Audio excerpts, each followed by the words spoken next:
Göndərirəm mən sənə Lənkəran sayı. At bitcək arasına bax Lənkəranın.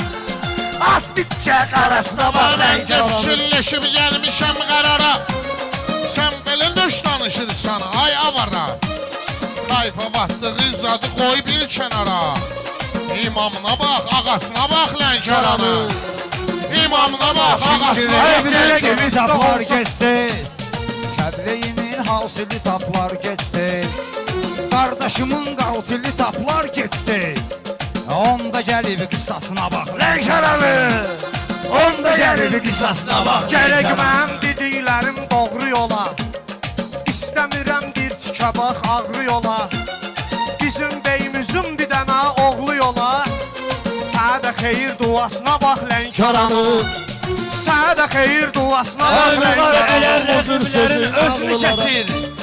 Lazım olur bəhri qırır, vəzni kəsir. Bu utanmıyor, vüqarın sözünü kəsir. Sən canı əşdahasına bax Lənkəranın. Sən canı əşdahasına bax Lənkəranın. Şair belə tədbiri görmək istəsən, sözündəki təsiri görmək istəsən, sezon vaxtı şairi görmək istəsən, səhərə yaxın tırasına bax Lənkəranın. Səhərə yaxın tırasına bax Lənkəranın. Söz dediyim bu cür sözün nağlılara.